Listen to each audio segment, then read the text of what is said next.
Or game one against the Cleveland Cavaliers happens a week from tonight. And yeah, it was quite a party here last night. They're still cleaning up. You can see some of the yellow confetti left behind they're getting rid of. But they have a week to prepare for the next game, the start of the finals. 1 week from tonight here at Oracle Arena. The atmosphere here last night was electric. Dubs fans going nuts as the Western Conference Trophy was awarded to the Warriors. Here is the NBA's MVP, Steph Curry.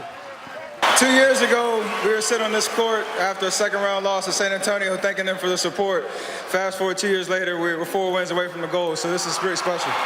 We're feeling great. You know, this is the first time that we've won this. And, you know, me and my brother came here. I came all the way home from Yale University to watch this, and I'm so happy they won. The game was awesome. We really enjoyed it. I'm glad I came. Go Warriors!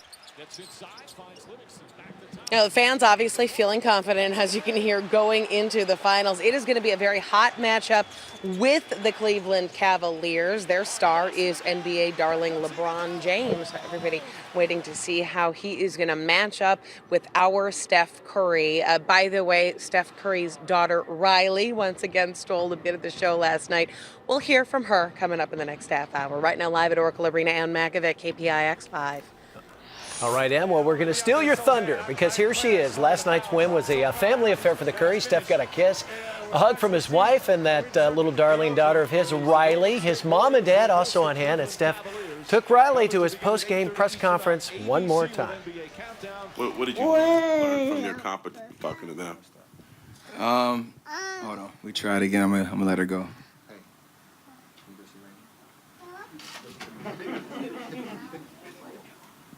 He'll take you back. I think she's taking advantage of the moment for sure. She's way too comfortable. Not a shy bone in her body. Curry, his teammates, and little Riley, yes, now get ready for the ultimate series against the Cavaliers a week from tonight. a dramatic end to a chaotic